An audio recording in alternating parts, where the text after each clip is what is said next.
할렐루야. 온라인 영상을 통해 주일 일부 예배로 함께 하시는 모든 성도님들을 예수님의 이름으로 축복하고 환영합니다. 오늘은 요한복음 3장 27절부터 30절의 본문을 가지고 세례 요한의 기쁨이라는 제목으로 함께 하나님의 말씀의 은혜를 나누도록 하겠습니다.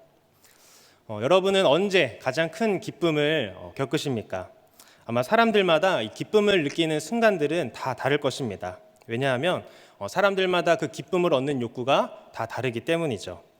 보통 기뻐하는 순간은 내가 원하던 것을 이루었거나 또 내가 원하던 것을 얻었을 때, 아니면 내가 목표했던 결과에 내가 달성했을 때 큰 기쁨을 얻을 것입니다. 어떤 일을 통해 또 나는 기뻐할 수 있지만 그 일을 통해 누군가는 또 불행을 경험할 수도 있죠. 왜냐하면 서로 원하는 것이 다르기 때문에 그렇습니다. 참 기쁨은 내가 원하던 것을 이루고 또 내가 목표했던 것이 성취되었을 때 참 기쁨을 얻게 됩니다. 금요일 개막식을 시작으로 이 도쿄 올림픽이 시작되었습니다. 아마도 이 올림픽에 출전한 선수들의 최종 목표는 바로 금메달일 것입니다. 금메달을 그 자신의 목에 걸 때 큰 기쁨을 누리지 않을까 생각됩니다. 국가대표 선수들에게는 이 올림픽이 4년 또 혹은 8년 이상의 그 시간과 노력을 보상하는 것이 바로 금메달입니다. 다른 사람들은 어떨까요? 장사하는 사람은 자신이 준비한 그 모든 물건이 팔렸을 때 기뻐할 것이고, 또 수집이 취미인 사람들은 자기가 모으려고 했던 그 컬렉션을 다 모았을 때 기쁠 것입니다. 또 교사들에게는 학생들에게 가르쳤는데 학생들이 가르친 것을 잘 이해하고 잘 습득할 때, 잘 따라올 때 기쁠 것이고, 학생들은 자신이 노력한 만큼 성적이 잘 나올 때 기쁨을 얻을 것입니다. 사장에게는 또 회사가 아무 걱정 없이 흑자를 내며 회사가 성장할 때 기쁠 것이고, 직장인들은 월급을 탈 때, 아니면 보너스가 나올 때, 아니면 보너스 휴가가 생겼을 때 기쁠 것입니다. 이 밖에도 사람들은 그 자신이 처한 상황과 환경 속에서 기쁨을 느끼기도 하고 또 슬픔을 느끼기도 하고 또 좌절을 경험하기도 합니다. 그렇다면 목사에게 기쁨은 어떤 것이 기쁨일까요? 모든 목사님을 모아놓고 제가 다 물어보면 좋겠지만 그럴 수 없어서 그냥 저를 한번 생각해 봤습니다. 목사의 기쁨은 이 설교를 준비하면서 그 말씀에 나타난 그 하나님의 복음을 온전히 깨닫고 또 숨겨진 그 진리를 발견할 때도 기쁘지만, 성도들과 부서 학생들이 하나님의 말씀대로 살려고 노력할 때 가장 기쁜 것 같습니다. 데살로니가 교회 소식을 들으며 기뻐했던 그 사도 바울의 마음이 바로 그 목회자가 가진 마음이 아닌가라는 생각을 하게 되었습니다. 데살로니가 후서를 보면 사도 바울은 이 데살로니가 성도들이 믿음이 더욱 자라나고 또 각기 서로 사랑하며 박해와 환난 중에서도 그 인내와 믿음으로 신앙생활하는 모습을 보며 하나님께 감사한다고 말하고 있습니다. 이것이 바로 목회자가 가진 기쁨, 또 사도 바울이 가진 기쁨이 아닐까 생각합니다.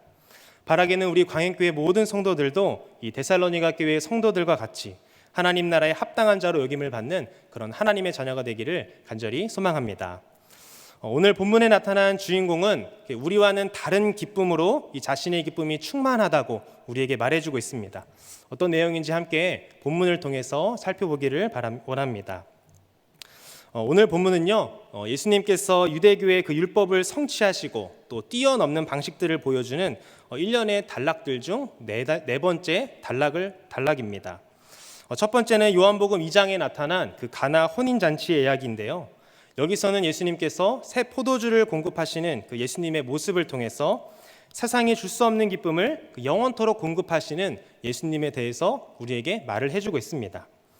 두 번째는 그 요한복음 2장에 나타난 성전 청결 사건인데요. 예수님께서는 이 성전 청결 사건을 통해서 자신이 성전을 대체한 존재임을 우리에게 말해주고 있습니다. 세 번째는 요한복음 3장에 나타난 니고데모와 예수님의 이야기입니다.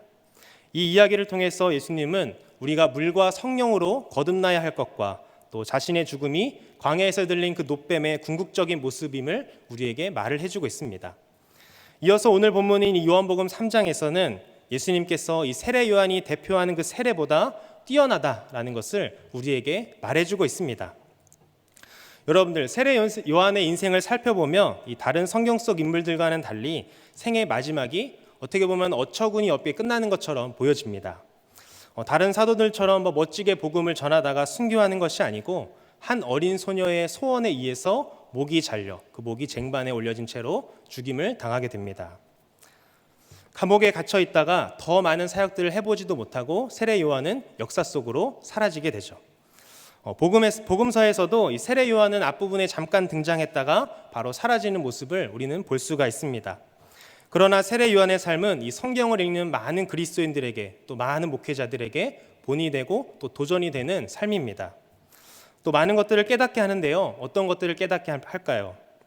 그리스도인으로서 이 땅 가운데에서 우리가 어떻게 살아가야 하는지, 또 어떤 마음과 자세로 우리가 사역을 감당해야 되는지를 우리는 그 세례 요한의 삶을 통해서 깨달을 수가 있습니다. 목회자들 중에도 이 세례 요한을 삶의 롤모델로 삼는 분들이 많이 있습니다. 제 주변에도 한번 물어보니까 세례 요한이 롤모델이라고 그렇게 말씀하신 분이 있었는데요. 무엇 때문일까요?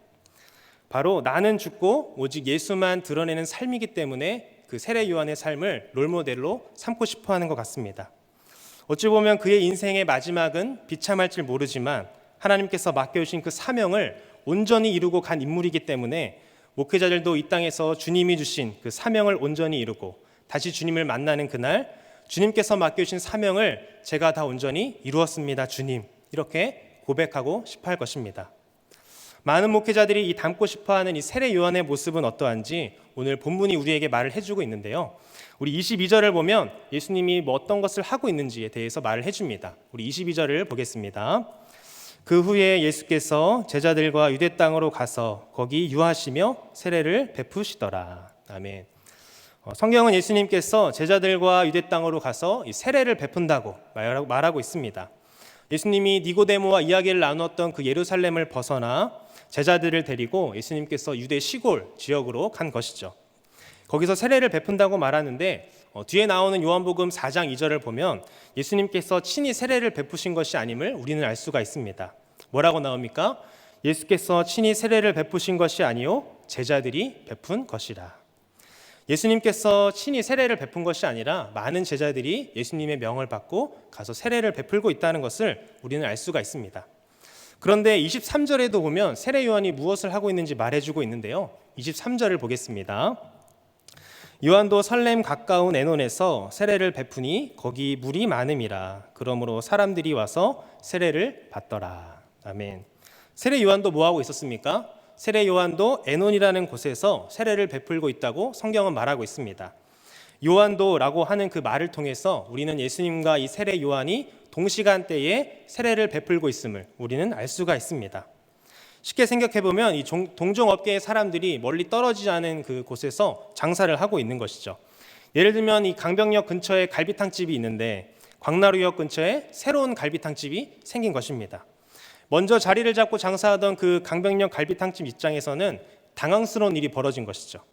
갈비탕집이 새로 생겼으니 우리 가게 오던 손님들이 새로 생긴 그 갈비탕집으로 가면 어떡하나 걱정하게 됩니다. 우리보다 맛이 좋으면 어떡하지? 그 사람들이 다 절로 가서 우리 가게 매출이 떨어지면 어떡하지? 또 직원들 월급은 또 어떻게 그럼 주지? 하는 이런 걱정이 꼬리에 꼬리를 물 것입니다. 현재 본문에 나타난 상황이 이와 같다라는 것입니다. 세례 요한과 예수님이 멀리 떨어져 있는 것이 아니라 이 구이동과 이 광장동 사이의 간격 속에서 서로 세례를 주고 있는 것이죠. 그런데 성경은 갑자기 뜬금없는 이야기를 우리에게 던져주고 있습니다. 24절을 보겠습니다. 요한이 아직 옥에 갇히지 아니하였더라. 아멘. 성경은 왜 갑자기 예수님과 이 세례 요한이 서로 가까운 곳에서 세례를 주고 있는 것을 이야기하다가 갑자기 요한이 옥에 갇히지 않았다고 말하고 있을까요? 24절에서 요한이 아직 옥에 갇히지 아니하였더라 라고 말하는 것은 이 예수님의 사역이 공간복음서인 이 마태와 또 마가복음, 누가복음에 기록된 그 어떤 예수의 사역보다도 그 이전에 일어난 일이라는 것을 말해주기 위함입니다. 왜냐하면 마가복음 1장 14절에 보면 이렇게 나와 있습니다. 요한이 잡힌 후 예수께서 갈릴리에 오셔서 하나님의 복음을 전파하여. 아멘. 예수님이 사역을 언제 시작하십니까? 예수님은 세례 요한이 잡힌 후에 이 갈릴리에 오셔서 하나님의 복음을 전하시며 사역을 시작하셨습니다. 요한복음을 기록한 요한도 어떻게 보면 이것을 기록한 이유가 자신의 기록한 내용의 신뢰성이 훼손되는 것을 원하지 않았기 때문에 그 차이의 원인을 설명하고자 이 세례 요한의 이 이야기가 예수님이 사역을 하시기 이전의 이야기임을 말해주고자 기록했을 것입니다. 예수님의 길을 예비했던 세례 요한이 옥에 갇히자마자 예수님께서 사역을 시작하신 것은 우리에게 메시지를 던져주고 있습니다. 세례 요한은 옥에 갇힘으로써 이 땅에서의 사역을 마무리하게 됩니다. 여러분들도 잘 알고 계신 것처럼 세례 요한이 어떻게 해서 옥에 갇히게 됩니까? 마태복음 14장에 보면 그 이야기가 나오는데요. 헤롯 대왕의 아들 그 헤롯 안디바가 분봉왕으로 있을 때 자신의 동생인 빌립의 아내 헤로디아를 아내로 맞이하는 사건이 이뤄집니다. 한마디로 자신이 동생의 아내를 자기의 아내로 취하는 사건이 벌어진 것이죠. 이것을 보고도 그 헤롯 대왕의 권력이 너무 세서 아무도 말하지 못하고 있었습니다. 그때 세례 요한이 당당히 헤롯 왕에게 말합니다. 헤롯 왕, 당신이 그 여자를 차지한 것이 옳지 않도다. 헤롯은 그 이야기를 듣고 화가 나서 세례 요한을 옥에 가두고 세례 요한을 죽이려고 했습니다. 그렇지만 그 헤롯의 신하들이 이 세례 요한을 선지자로 알았기 때문에 세례 요한을 두려워했고 헤롯도 그 세례 요한을 섣불리 죽이지는 못하고 있었습니다. 이 사건 때문에 세례 요한은 이 옥에 갇힘으로써 자신의 사역을 마무리하게 됩니다. 구약의 마지막 선지자의 역할을 담당하게 된 것이죠. 구약의 많은 선지자들이 뭐라고 말했습니까? 앞으로 메시아가 올 거다. 우리를 구원할 구세주가 올 거다. 그렇게 선포하였습니다. 세례 요한이 죽은 다음에 옥에 갇힌 다음에 예수님이 사역을 시작한 것이 우리에게 메시지를 던져주는 것이죠. 이제 선지자의 시대가 끝이 나고 예수님께서 본격적으로 사역을 시작하심으로 예수님의 때가 왔다라고 우리에게 말을 하고 있는 것입니다. 이어서 25절에 보면 한 가지 논쟁이 벌어지게 되는데요. 25절을 함께 보겠습니다. 이에 요한의 제자 중에서 한 유대인과 더불어 정결 예식에 대하여 변론이 되었더니 아멘. 세례 요한의 제자 중에서 한 사람이 한 유대인과 더불어 이 정결 예식에 대해서 변론이 생겼다고 말해주고 있습니다. 변론하며 논쟁하게 된 그 정결 예식이 구체적으로 어떤 것인지는 성경에서 우리에게 말해주고 있지 않지만 대충 우리가 알 수 있는 것은 무엇이냐면 바로 이 세례와 관련된 것이겠구나라고 우리는 생각할 수 있습니다.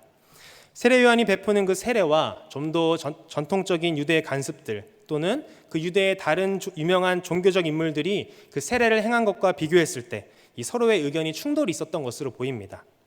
한마디로 이 세례 요한의 세례 의식을 이 정결 예식으로 인정할 수 있는가에 대한 문제인 것이죠. 게다가 세례 요한 말고도 예수님도 세례를 베푸시는데 누가 원조인지, 누가 베푸는 세례가 맞는 것인지에 대한 이 물음을 던지고 있다고 우리는 볼 수가 있습니다. 한마디로 원조 논쟁인 것입니다. 사실 따지고 보면 여러분, 세례는 누가 먼저 시작했습니까? 맞습니다. 우리가 성경을 보면 세례 요한이 예수님보다 먼저 그 세례 사역을 시작했음을 우리는 알 수가 있습니다. 세례 요한이 외쳤습니다. 회개하라, 천국이 가까이 왔느니라. 그렇게 선포하자 요단강 사방에서 사람들이 세례 요한에게 몰려와 자신의 죄를 자복하고 그 요단강에서 세례 요한에게 세례를 받았습니다. 그 요단강에서 누가 세례를 받습니까? 바로 예수님께서 세례 요한에게 세례를 받았습니다. 어찌 보면 이 세례 요한이 원조인데 약간 이상한 현상들이 지금 성경 속에서 벌어지고 있는 것입니다. 두 가지의 이상한 현상들이 나타나고 있는데요. 어떤 현상들이냐면 먼저는 이 세례 요한의 제자들이 오히려 더 세례 요한에 붙어 있는 것이 아니라 예수님에게로 가는 그런 상황이 벌어집니다. 우리 요한복음 1장 36절에서 37절을 보겠습니다. 예수님께서 건의심을 보고 말하되 보라 하나님의 어린 양이로다. 두 제자가 그의 말을 듣고 예수를 따르거늘. 아멘. 자, 말씀을 보면 어떤 현상입니까? 세례 요한이 그 예수님이 걸어가시는 것을 보고 저분이 하나님의 어린 양이다라고 말을 하니까 두 제자가 그렇습니까 하고서 세례 요한에게 다시 오는 것이 아니라 예수님에게로 가서 예수님의 제자가 예수님을 따랐다라는 것입니다. 뒤에 나오는 그 말씀을 보면 그 예수님을 따라갔던 두 제자 중 한 사람은 시몬 베드레의 형제 안드레라고 말합니다. 당시에는 이 랍비나 선생들은 자신이 얼마나 많은 제자들을 데리고 있는가, 또 얼마나 많은 사람들이 나를 뒤따르고 또 나에게서 배우고자 하는가로 그 선생의 지위나 명성이 올라갔습니다. 제자들도 아무나 뽑지 않았고요. 많은 로비를 하거나 돈을 갖고 오거나 아니면 그 사람이 지식이 뛰어난 상태로 제가 뛰어난 제자가 되겠습니다라고 오더라도 자신이 원하는 대로 제자가 되는 것이 아니라 선생이 너를 제자로 삼겠다라고 했을 때만 제자가 될 수 있었습니다. 그런데 세례 요한을 따르던 제자들이 이 예수님에게 가서 제자가 되겠다고 하는데 그렇다면 세례 요한의 마음은 어땠을까요? 아마 보편적인 선생이라면 당연히 화가 났을 것입니다. 나에게 와서 배우고 있던 제자가 다른 선생에게로 가니 말입니다. 그러나 성경을 보면 세례 요한이 분을 품고 화를 냈다라는 구절은 찾아봐도 찾을 수가 없습니다. 또 두 번째로 나타나는 이상한 현상은 무엇이냐면 예수님이 세례 베푸는 것이 이 세례 요한보다 많다라는 것입니다. 요한복음 4장 1절을 보겠습니다. 예수께서 제자를 삼고 세례를 베푸시는 것이 요한보다 많다 하는 말을 바리새인들이 들은 줄을 주께서 아신지라. 아멘. 그 예수님이 원조인 세례 요한보다 제자를 더 많이 삼고 세례를 베푸는 것이 더 많아졌다고 성경이 말을 하고 있습니다. 그런데 이 절을 보시면 그것은 예수님이 베푸신 것이 아니라 바로 제자들이 베푼 것임을 우리가 알 수 있죠. 한마디로 세례 요한보다 그 예수님의 사역이 더욱더 흥황하여지고 번창한 것입니다. 원조인 이 강변역 갈비탕집보다 새로 생긴 광나루역 갈비탕집이 맛있다고 소문이 나서 더 장사가 잘 되고 더 흥황하는 것이죠. 보통 이 드라마나 뉴스 기사를 보면 이런 사건이 발생되면 어떤 일이 벌어집니까? 상대방의 가게를 염탐하면서 어떻게 하면 꼬투리를 물까? 반찬을 재사용했다 그러면 사진 찍어서 재사용했습니다 이렇게 올리기도 하고, 또 장사가 어떻게 하면 안 되게 할까 음모를 꾸미기도 합니다. 아니면 또 좋은 착한 주인은 그 집이 잘 되는 비결은 무엇일까 하면서 직원을 파견하기도 하겠죠. 그런데 세례 요한은 그 자신보다 예수님의 사역이 더 잘 되는 것에 대해서 방해하는 마음도 없었고요, 어떻게 관여를 하고 싶은 마음도 없음을 우리는 알 수가 있습니다. 세례 요한은 아무렇지 않았는데 오히려 누가 더 반응합니까? 우리 26절을 함께 보도록 하겠습니다. 그들이 요한에게 가서 이르되 랍비여, 선생님과 함께 요단강 저편에 있던 이 곧 선생님이 증언하시던 이가 세례를 베풀매 사람이 다 그에게로 가더이다. 아멘. 누가 흥분하냐면 세례 요한이 흥분한 것이 아니라 오히려 제자들이 흥분해서 말을 합니다. 선생님 보셨습니까? 선생님이 증언하시던 이가 우리 근처에서 세례를 베풀고 있는데 많은 사람들이 다시 원조인 우리에게 오는 것이 아니라 예수님에게 가서 세례를 받고 있습니다 라고 이야기하고 있는 것입니다. 어찌 보면 이 제자들의 모습이 그 일반적인 사람의 모습이 아닐까 생각이 되어집니다. 똑같은 일을 근처에서 하지를 않나, 또 원조가 잘 안 되고 또 뒤늦게 시작한 저쪽이 잘 되니 화가 났을 것입니다. 만약에 세례 요한이 일반적인 선생이었다면 뭐야? 내가 원조인데 거기가 더 많다고? 내가 한번 가봐야겠다. 아니면 따지러 가야겠다라고 말을 했을 것입니다. 그런데 이어지는 본문에서는 이 세례 요한의 다른 반응이 나타나는데요. 오늘은 이 세례 요한의 반응을 통해서 세례 요한이 가졌던 기쁨이 무엇인지 오늘 두 가지로 저와 함께 살펴보기를 소망합니다.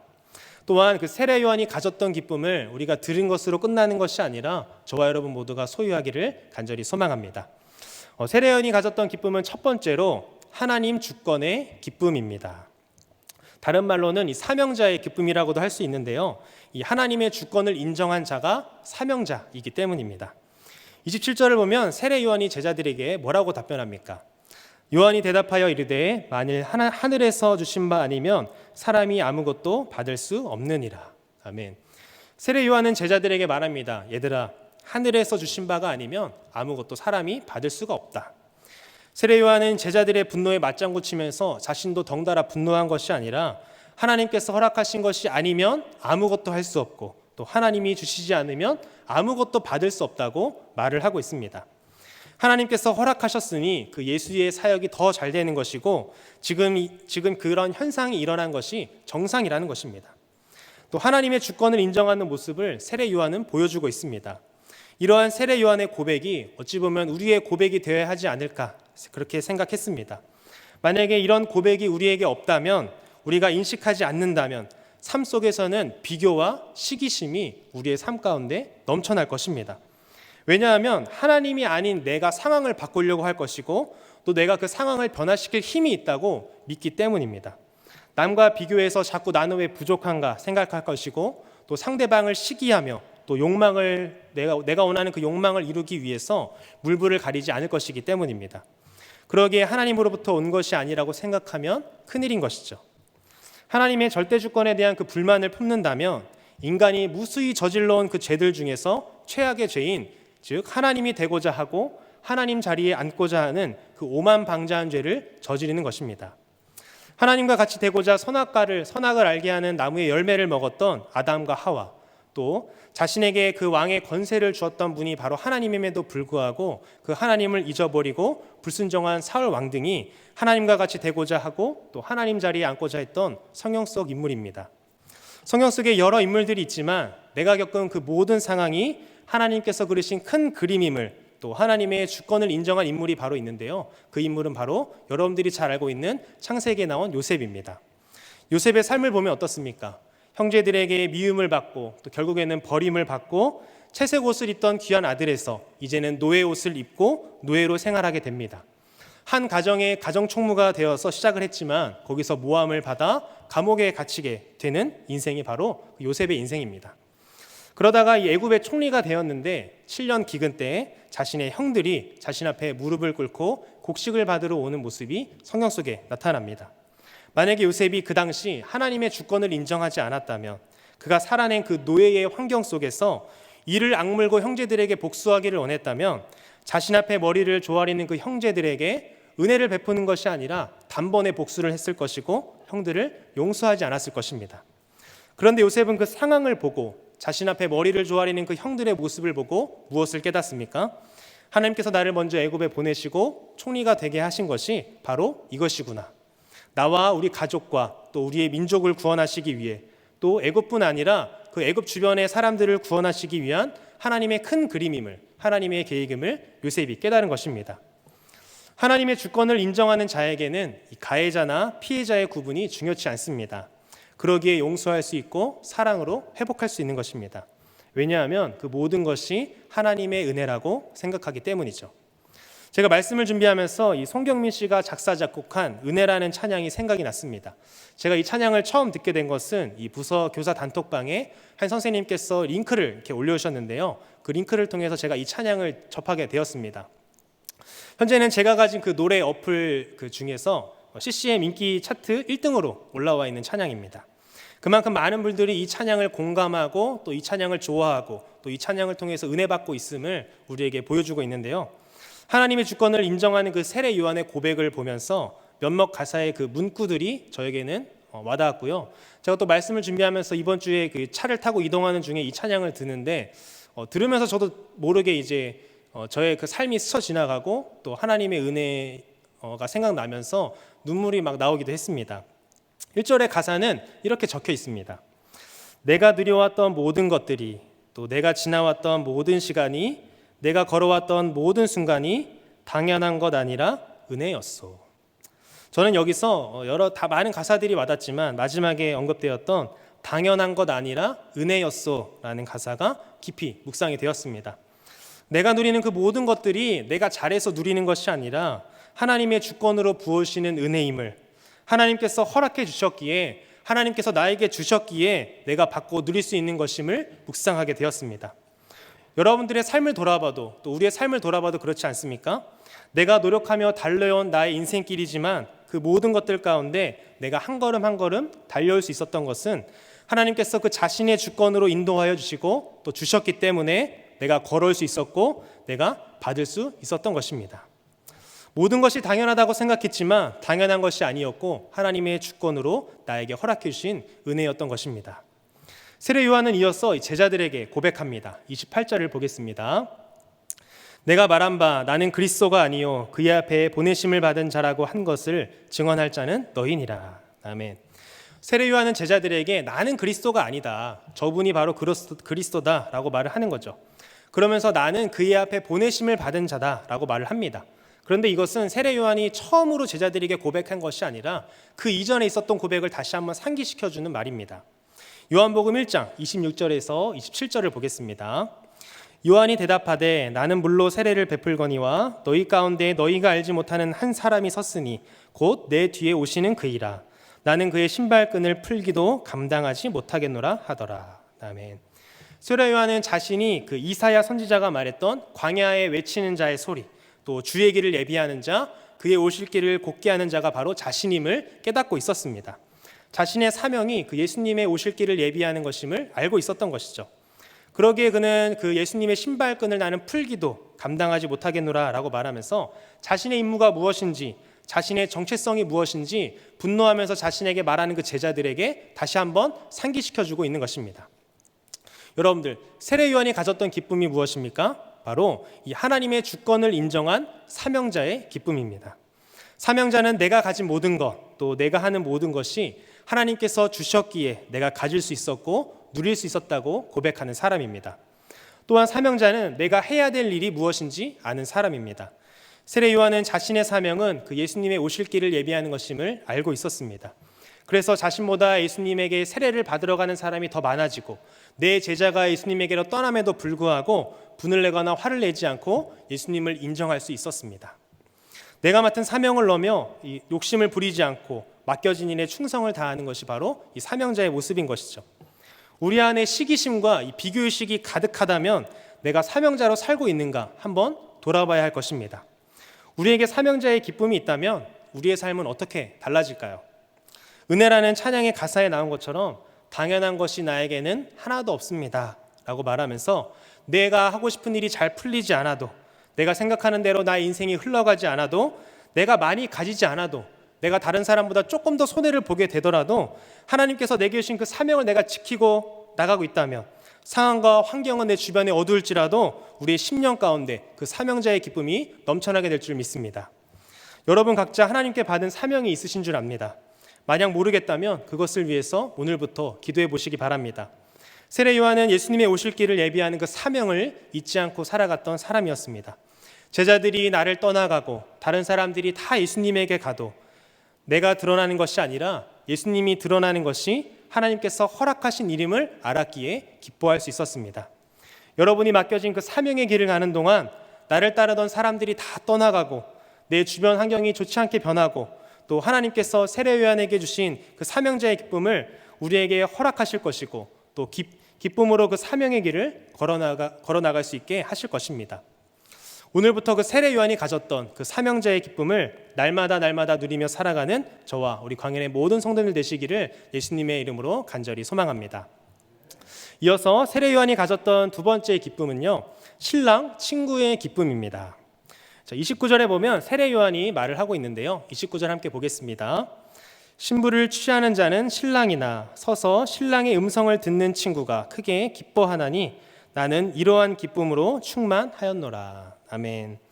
이 구절은 이 세례 요한이 자신의 역할을 어떻게 이해하고 있었는지를 설명해 주는 비유입니다.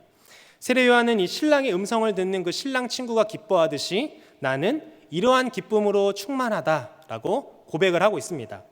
이 말씀을 보면서 도대체 이 세례 요한이 가졌던 그 신랑 친구의 기쁨이 무엇일까라는 고민을 하게 되었는데요. 깨닫게 된 것은 그 유대의 결혼 문화 이야기를 들으면서 왜 세례 요한이 신랑 친구에 내가 기쁨을 가졌다라고 말했는지를 이해하게 되었습니다. 유대의 결혼식은요, 예식이 총 2번이 진행이 되는데요. 먼저는 정혼입니다.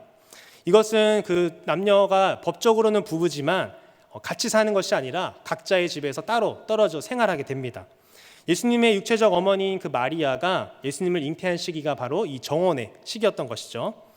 이때 남자는 여자와 함께 살 집을 마련해야 합니다. 그래서 남자는 여자와 함께 살 집을 짓게 되는데요. 보통 그 집을 짓는데 1년 정도 걸린다고 합니다. 그 이후에 이 남자가 지은 집이 완성이 되면 이 신부를 데리고 올 수 있었는데 그 결정은 누가 하냐면 신랑이 자신이 하는 것이 아니라 이 신랑의 아버지인 시아버지가 결정을 하게 됩니다. 아들이 지은 집을 보고 며느리를 데려와도 되겠다라고 판단이 되면 아들에게 말해서 야, 신부를 데리고 와라라고 아버지가 말을 하게 되는 것이죠. 자, 그 뒤로 두 번째 이제 신부를 데리고 오면서 이제 혼인 잔치가 벌어지는 것이죠. 신부를 데리고 오는 그 시간부터 신부가 오는 그때까지 계속 잔치가 벌어지고 있는 것입니다. 거기서 이 소셰빈이라고 하는 그 신랑 친구의 역할이 참 중요한데요. 신랑 친구는 이 혼인 예식에서 이 전체적인 그 결혼식의 일정을 세부적인 것을 다 계획해서 진행하게 됩니다. 그 중에서 이 두 가지의 역할이 참 중요한데 하나는 신부를 그 신방까지, 신랑이 있는 그 신방까지 안내하는 것이고 나머지 하나는 그 신부의 정결 소식을 가족들에게 선포하는 것이 이 신랑 친구의 중요한 역할입니다. 혼인잔치 중에 이 신랑 친구는 신부를 데리고 신랑이 있는 그 신방으로 신부를 들여보내고 이 신랑과 신부가 첫날 밤을 보내는 동안 신랑 친구는 다른 곳에서 대기를 하게 됩니다. 그때는 신랑 친구만 대기하는 것이 아니라 이 신랑의 가족들, 혼인잔치에 참여한 모든 가족들이 대기하고 있습니다. 신랑이 신부와 이 첫날 밤을 보내고 나서 신랑 친구를 부르죠. 그리고 신랑 친구에게 말을 합니다. 내 신부는 정결하다.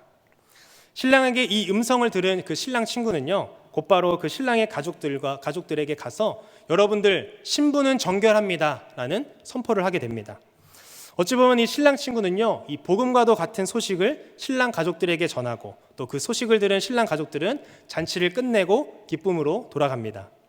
혼인 잔치 속에 나타난 기쁨은 어떤 기쁨입니까? 신랑이 그 정결한 신부를 만나 결혼한 것을 기뻐하는 기쁨입니다.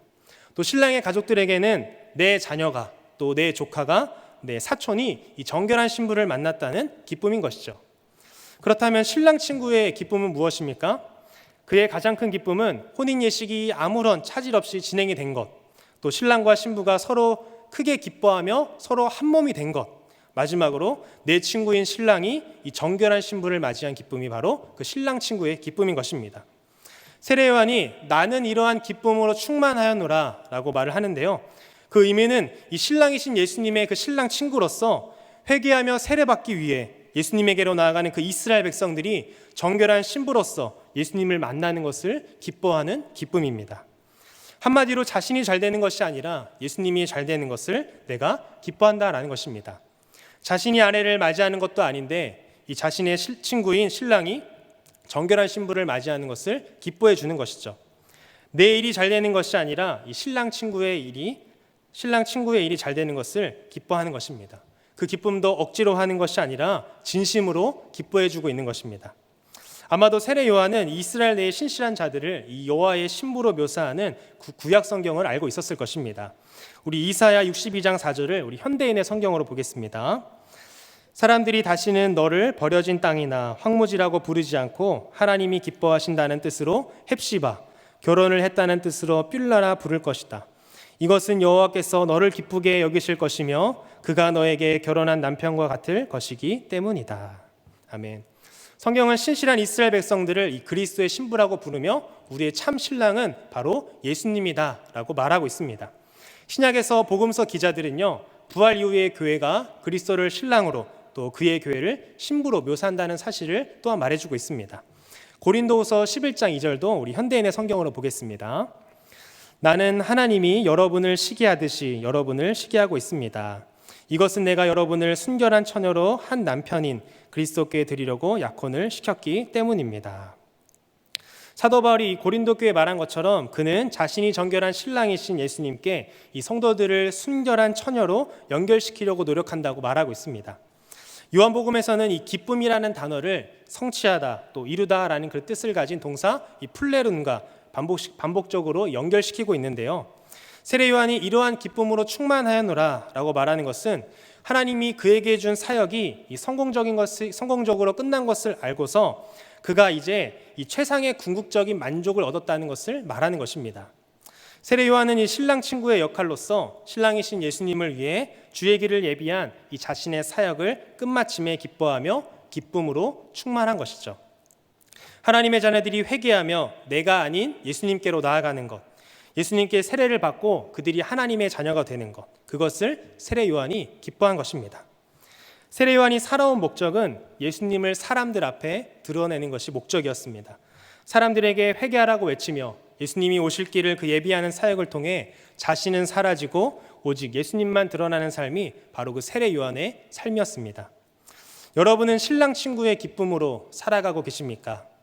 우리는 대부분 무엇으로 살려고 합니까? 우리는 신랑 친구로 살아가려고 하는 것이 아니라 내가 신랑이 되고자 하고요, 내가 주인공이 되고자 합니다. 그래서 내가 드러나길 소망하고 또 내가 하는 일이 다 잘 되길 소망하고 사람들이 다 나에게 몰려들길 원하고 나에게 와서 나를 인정해주고 박수 쳐주길 원합니다. 또 내 사업이 번창하길 원하고 내 자녀와 또 내가 취업도 잘 되고 결혼도 잘 되기를 원합니다. 그러나 여러분, 그리스도의 삶이 무엇입니까? 내가 드러나기보다 나를 통해 예수가 드러나는 삶인 줄 믿습니다. 내가 잘 되기보다 이 신랑이신 예수님이 원하시는 일들이 잘 되기를 기도하는 삶이 바로 그리스도인의 삶입니다.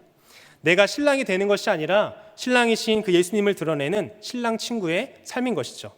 그것이 바로 그리스도의 삶인 줄 믿습니다.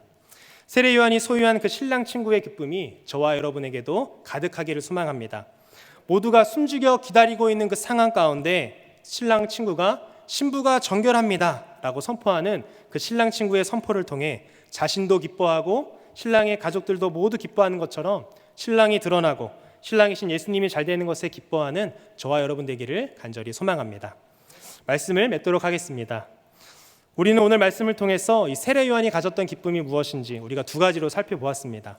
세례 요한이 가졌던 기쁨은 하나님의 주권의 기쁨, 사명자의 기쁨이었고요. 마지막은 신랑 친구의 기쁨이었습니다.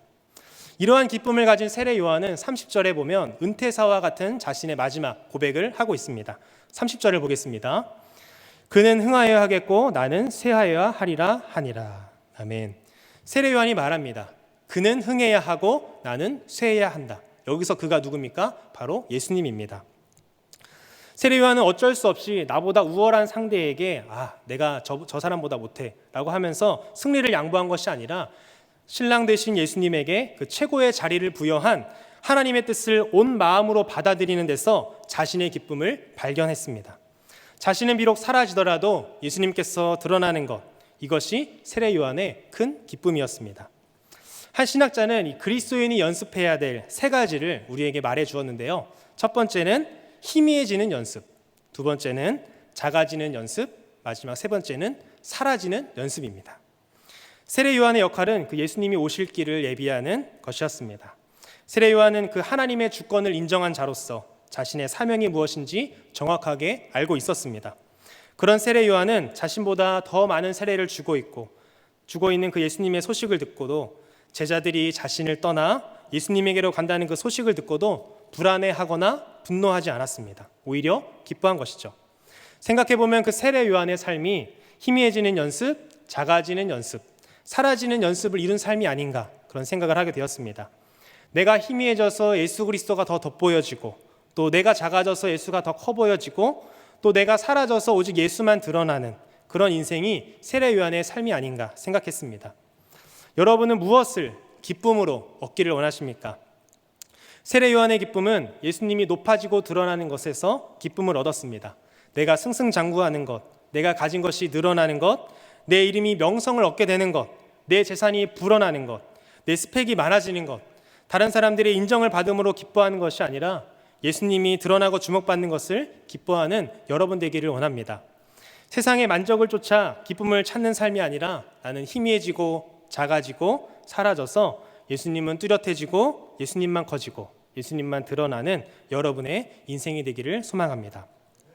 말씀 한 구절을 나누고 마치도록 하겠습니다. 세례 요한이 은퇴사와 같이 고백했던 그는 흥하여야 하겠고 나는 쇠하여야 하리라 라는 그런 말씀과 같이 이 말씀을 묵상하면서 또 한 구절이 저는 떠올랐는데요. 바로 사도 바울의 고백입니다. 사도 바울이 고백한 그 로마서 14장 8절엔 이렇게 기록되어 있습니다. 우리가 살아도 주를 위하여 살고 죽어도 주를 위하여 죽나니 그러므로 사나 죽으나 우리가 주의 것이로다. 아멘. 오늘 이 시간부터 세상이 주는 기쁨이 아니라 그 세례 요한이 소유한 기쁨을 소유하며 나는 희미해지고 오직 예수님만 드러나는 인생으로 하나님께 쓰임받는 우리 광연의 모든 성도님들 되시기를 예수님의 이름으로 간절히 축원합니다. 함께 기도하겠습니다.